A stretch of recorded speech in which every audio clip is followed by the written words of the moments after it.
accept the, we need to accept the agenda as presented. Yes? Please second, please. Second. All those in favor, signify by saying aye. Aye. Those opposed, motion passes 4-0. Thank you very much. Presentations. Up first, we have Senator Jeff Clemens, Representative Lori Berman, and Representative Dave Kerger. Who are going to enlighten us with the 2016 legislative update. Tell us all the great things that are happening in Tallahassee. So welcome. Thank you. I think we're going to do ladies first. You want me to go first? Yeah. I'll defer to the secretary. Thank you. Age before beauty. We were just talking about the pictures up here. Look how I went from having regular colored hair in one and then right to the right of it, it's gray. So But at least you still have. my journey started here in the city of Lake Worth. Commissioners, thank you all for having us. We'll try to keep it brief. We know you have other business that you need to get to. It's good to be back in this chamber. And I know I speak for Representative Kerner and Representative Berman when I say thank you for all of your public service, all of you. You know, it's not an easy job, and we know that you're not being paid a whole heck of a lot of money to do it. And so it means something that you're willing to volunteer your time and you're conveying all five of you to do the job. It was a somewhat unspectacular year in Tallahassee in terms of divisiveness. I will tell you, the 6 years that I've now spent in Tallahassee, it was good to see a more unified legislature. That doesn't mean we didn't disagree on a lot of things.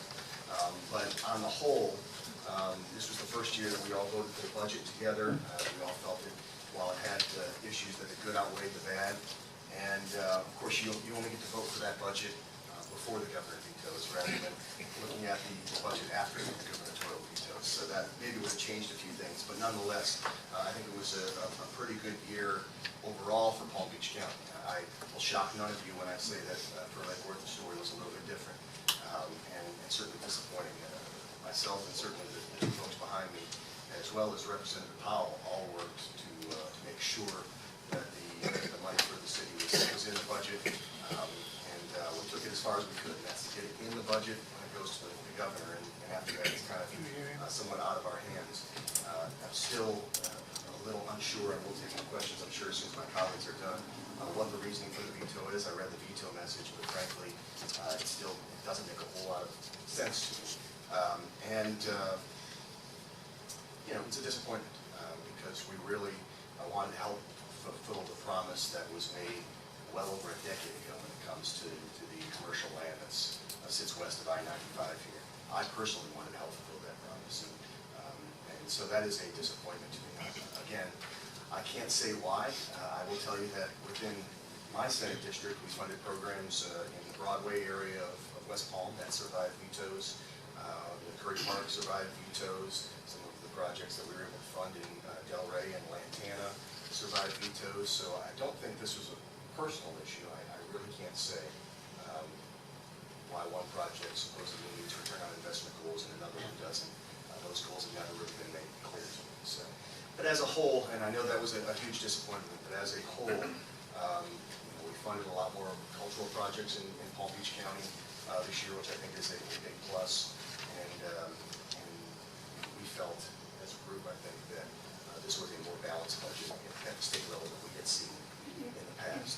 I'm going to let Representative Berman talk a little bit about some of the issues and the bills that we dealt with, and then Representative Kerner will come up also and talk about some of those, and then we'll take any questions that you have. Good evening. It's really great to see all of you, and congratulations on your new position. I always like to do a little bit of a review about what the preemptions were so that you'll know what areas you can't pass laws in. So one of the biggest preemptions this year was the sale of styrofoam products. So if there were any local ordinances adopted prior to January 2016, they stand. But after that date, you cannot do any laws regarding styrofoam products. There was also some good news in that there was a backyard range bill which prohibits recreational discharge of firearms in residential areas. So you'll be happy to know that people can no longer have gun ranges in their backyard. And there was also a bill regarding if a law enforcement agency wants to have body cameras, it doesn't require it, but it sets forth certain parameters that you need to follow follow if you're going to have body cameras. So there were only 272 laws passed this year. So it was a slow year for the Florida legislature. Remember, there's 160 of us, so that means not so many bills per person when you look at it from that point of view. It sounds like a lot, but that's actually a fairly small legislative session. I also like to give you a little rundown about what's going to be on the ballot in terms of constitutional amendments. And as you know, citizens can put an amendment on through petition, and there will be 2 amendments on through that means. One is an amendment for medical marijuana, which I think all of you are familiar with from last election. And then the other one is an amendment for regarding solar, and I will just say that you need to look at who's supporting that amendment and watch that amendment a little bit. Then the other way that we put amendments on is we, as a legislature, can put amendments on the ballot. So we put 3 amendments that will be on the ballot this year. One amendment will grant a property tax exemption to first responders who were disabled in the line of duty. That amendment will be on the November ballot. There's another amendment that's sort of esoteric, and it has to do with these, with if you have people who meet certain qualifications, they have to be 65 or older, their home has to be less than $250,000, they have to have an income of less than $25,000. They can get a homestead exemption if the county puts it in place. Palm Beach County has never put it in place. Now there's going to be an amendment saying that when they get that amendment, if they can lock in the value of the property at $250,000. And the reason is, in Miami, for instance, some people have gotten that amendment and then the property value has increased and they've lost the ability to have that exemption. So that will be on the ballot in November. And then the final amendment will actually be on the ballot in August, which is pretty unusual. And it's actually a bill I sponsored, so I'm very excited about it. And what it says is, so if you put solar panels or other renewable energy source devices on your commercial property, the property appraiser cannot increase the value of your property for 20 years. And we already have that with residential right now. It was also done through a constitutional amendment. So now this will extend it to commercial property, and it also has an exemption for tangible personal property sales tax for both commercial and residential. And what I love about it is it hopefully will expand the universe of solar panels, and as you expand the universe, as the commercial properties put them on, hopefully the values will decline, and then it will become more cost effective for people to have alternative and renewable energy.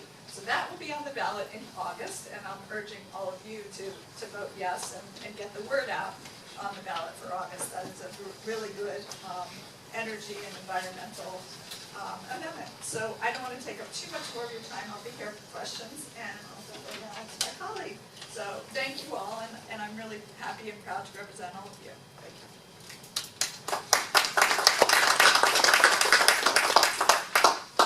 No clap for the senator, I know. Never has been. Never has been. And I'm sorry, we're all sorry to have our backs to you, but to the commission, thank you for having us here today. It's uniquely exciting for me because of my father's service to the city for many decades with the Lake Worth Police Department. I kind of grew up around this building, and I've attended many city commission or city council meetings here back in the 80s and 90s, so it's cool to be here today as your representative. My colleagues have covered the bulk of the session. What I will tell you is there were some really controversial issues that did come up this year, particularly relating to firearms and how those firearms can be carried within our state. The 3 bills that I'm going to talk about were sponsored in essence by the NRA. Obviously they were sponsored by legislators individually, but it was a big push by the NRA. The 3 bills dealt with Stand Your Ground. It was an expansion of Stand Your Ground. The second bill was open carry, to where a licensed individual could openly carry their weapon on their hip or on their chest or wherever they wanted throughout the state of Florida, so long as they were licensed to carry a concealed weapon, which at this point wouldn't be concealed anymore, but that's Tallahassee for you. And then the third one dealt with allowing guns on college campuses and allowing students and faculty and any Floridian to carry, if they're licensed, to carry a firearm on campus. Because of my position on the Judiciary Committee as a ranking member, I was tasked, and I was quite frankly honored to have that task to fight these bills. All three of them died, which in my opinion is a great thing for the state of Florida.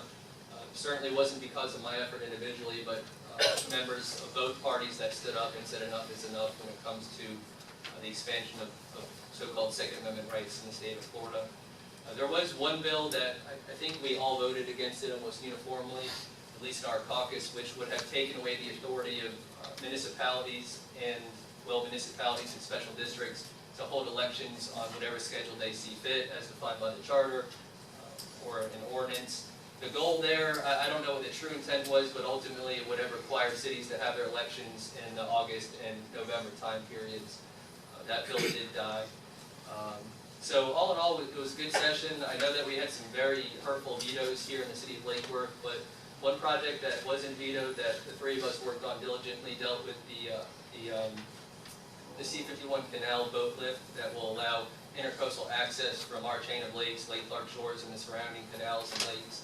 We think that's going to have a very positive impact on the values of both residential and commercial lands in the area. We're very excited to see the ability of boaters within the Lake Clark Shores area and the Lake Worth area, quite frankly, be able to traverse over to the intercoastal waterway on a relatively small boat. We're pretty excited about that. The governor did not veto it, so that project will continue to move forward. On that note, this is my last session. I'm leaving the legislature. I'm not termed out, but I made a decision to leave the legislature. At this point in my life, it has been an incredible honor to serve the city of Lake Worth. It's been the light of my life besides getting married in January, and I thank you for that opportunity. Thank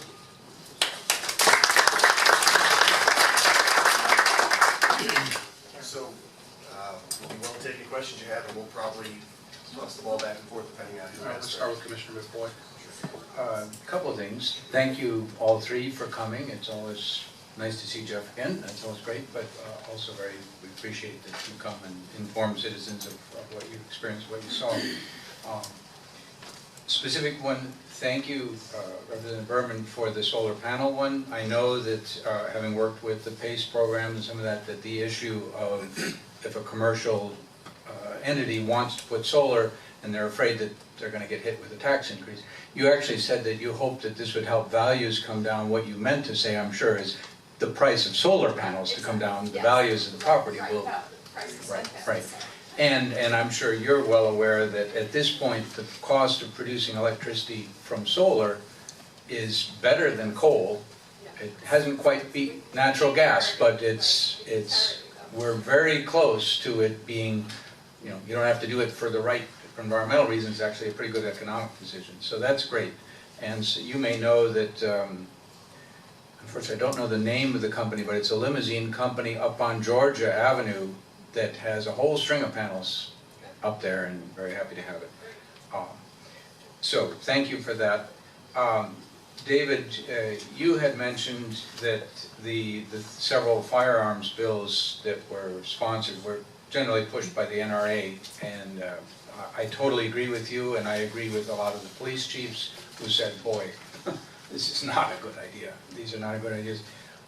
You might or might not be aware that one of your colleagues, I believe it's a representative, but again, you probably do know the lobbyist for the NRA. Yeah, you know him. It's a guy, it's got an odd, Marion Hammer. Very interesting. I have a connection, as many of you know, to the water management districts. This one relates to Swift Mud. Yeah, there was a big article in the paper. Yeah. Big article in the Tampa that NRA and some legislator pushed on Swift Mud, and this was a case of a shooting range, Skyway, something or other, letting people shoot, and it goes into a park next door. And it's obviously an environmental problem, and they managed to get the lawsuit dropped. Which, thanks for your efforts for keeping that sort of thing from Can I happening. respond to that for just a moment? Sure. And I just realized today, because I was speaking with a reporter about it, I just realized today why they call it Swift Mud. Yeah. South Florida Water Management. Well, it's the Southwest Southwest Florida. Sorry. Yeah. That's because we're slow mud over Yes, here. yeah, of course. The larger issue for me wasn't the particular policies. I definitely did, especially as a former police officer, I definitely disagreed with the policy themselves. It's bad law, it's Yeah. bad for a state to endorse that, but the larger issue is the ability of special interests to push policy It's not good. as if they are elected officials. And that's the problem that I've had with the NRA, as we all have shared these frustrations. And so my fight personally was just as much about the policy as it was about holding the NRA accountable. And SwiftMud is a very precise example of how influential behind the scenes the NRA really is. So listen, there are probably, everyone in this room probably is a Second Amendment supporter in one way or another. I know that I am. But there comes a point in time where the law needs to be made by elected officials and not by twisting arms and not by allowing one powerful lobbyist to control the state. Yep. And that's what I'm concerned about. Thank you. Thank you. Any other questions, gentlemen? Commissioner? I just wanted to thank all three of you for all the hard work. I know that you all three tackled sober homes this year and last year, and unfortunately we're not getting there as quick as we need to be, but I want to thank you all. And Mr. Kerner, I look forward to you representing Lake Worth once again when you take over Shelley Van's seat. Thank you. I was here to talk about that, but thank you. Thank you. Yeah, we passed a starter bill last year. After 3 years of working on it, I passed the starter bill last year. That starts to deal with the problem, but I know that that's not going to fix it, Commissioner, and you know it as well. I had another bill that was moving through the process on the Senate side this year. It got stalled a little bit in the House. When we saw that it wasn't going to make it through the House, we were able to put $275,000 in the budget for State Attorney Ehrenberg to be able to form a working group and maybe we're hoping to do some test prosecutions that will allow them to figure out what changes we need to make in the law when we come back next year. And we're hoping that working group and the test prosecutions give us a framework by which we can hopefully make some changes. And both yourself and Commissioner Maxwell have made some good suggestions to me as well. Bad thing about an early legislative session is we're already done this year, but the good thing is now we have time to be able to develop some more solutions before we come back. And I know you're working with Representative Franco. Can you speak a little bit about maybe what she's working Sure. on? Very briefly, and for those who don't know, the issue with the sober homes really is the fact that under the ADA and fair housing laws that we have, you can't discriminate against someone. You can't tell them they can't live in a certain place simply because they're in addict and recovery. So what Congresswoman Franco is attempting to do is not open up the Fair Housing Act or the ADA, because those are so difficult. We have 435 congressmen and congresswomen across the country and 100 senators, getting them to open up those huge landmark pieces of legislation just to fix an issue that is largely contained in 4 or 5 places around the country is almost impossible. So what we're trying to do is she's working with several different federal agencies to try to change some of the rulemaking procedures. Because sometimes you can not have to change a whole law, but change in some ways how that law can be interpreted. With the whole purpose of, number one, first and foremost, make sure that these people in recovery aren't being taken advantage of. But number two, that people who are owning the homes are responsible. Thank you. Commissioner McCoy? The other one that I neglected to mention, and thank you, all of you, for your work on the sober home issue. It continues to be something that really affects our community, and it's a concern. The other one I wanted to thank you, you probably are all aware that we did pass a resolution seeking home rule on fracking, that should be something that communities can regulate. It affects their local water supply, and I'm glad that the bad bills didn't go through. It was close, but yeah, so thank you for your support. Thank you all. All three of us were opposed to that bill. And Representative Berman neglected to mention that. I believe all three of us were opposed to the ban on preemption of law against styrofoam as well. That should be a local decision that you should all make. The state shouldn't tell you what to do on that. But unfortunately, you're in the minority on that. Thanks for trying. Representative Berman, one quick question going back to the solar panels on commercial properties. Did I understand you to say that should this initiative pass, should the amendment pass, that any commercial property that installs solar panels, I assume there's a certain number or of panels, so there's, you can't just put up one It would be on panel. the roof, right, yeah, Right. okay. Does this mean that the property would never go up in value in terms of taxable value? No, Or I does it- know, I've had that question before, I'm sorry I didn't make it clear. Only so if you put solar panels, now your property's worth more, because you put an improvement on your property. Only the difference in the value because of the solar panels will Okay. not be taken to it, the improvement will not The be improvement taken value of to the it. solar- Right. Very well. So your property tax values will remain the same, and then if you do other improvements that are not related to the Sure. solar, your property Yeah, tax. I'm glad you clarified that, because I about swallowed my, No, we wouldn't. Everybody's gonna go out. I know, yeah, put solar, one panel, and then you can have no exactly, taxes. No, so exactly. it doesn't Commissioner work. Amoroso? Real quick, while I have the Representative Berman up, you had mentioned the homestead. Would that be in addition to the already homestead that they could take advantage of? It is part of the one that they already have, and it's just saying that they can lock in the value at $250,000. Okay, so it's not an additional No, homestead? it's just part of the existing one, because some people have been priced out of the 250, especially in Miami-Dade. We haven't done it here in Palm Beach County, so no one has it even, I don't think, in Palm Beach County. So it isn't, and it's just a tweak to the existing law, basically. Great, thank you. I know you have other Senator? things, but Yeah. one more quick thing that I do, it was a big issue this year, redistricting. And you know that there was congressional redistricting and Senate redistricting. The House did not redistrict, so the districts that the representatives will serve in will be the same. The district that I currently serve, District 27, now runs from North Lake Boulevard down to approximately Hypoluxo, and I represent about 470,000 people in 16 different municipalities. That will be changing. The new district number for Lake Worth will be 31, and that Lake Worth will now be the northern border of that district. The C-51 canal will be the northern border, and District 31 will run from the C-51 canal down to Delray Beach. That will be the district that I'll be running. Oddly enough, the one I live in. Question. One quick question, just for, for the future. Sure. When we come up to, like I said, 2020, we're gonna have to redistrict again. Could you please not carve Lake Worth into small bite-sized pieces? And let's try to get one representative and one senator, so. So you don't have to listen to so many of us at one of these meetings? No, you're certainly welcome to come, but it's quite a challenge, because, and look, let's be honest, when you only have this much of our pie, and this much of somebody else's pie, who are you gonna listen to if you're in the spot? So if I may, I'm gonna go. one of the decisions made by the courts during the redistricting was that whoever was drawing the maps need to make every effort to not split municipalities.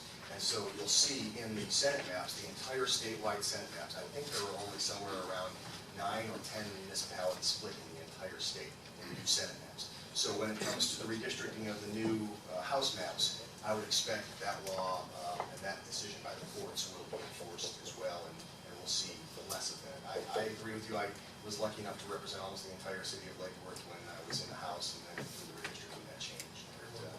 But that hopefully will change in the future. And I know we all look forward to continuing to represent you. For anybody that doesn't know, my office is right here on Lake Avenue, in between the Kava Bar and the vape store. And,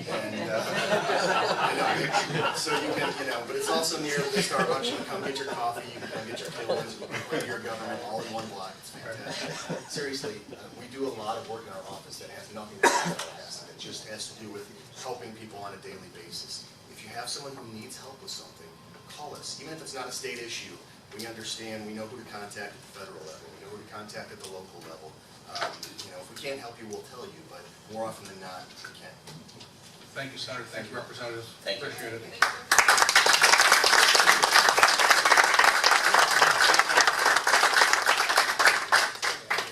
Okay, folks, next up, we'll have a presentation by Genesis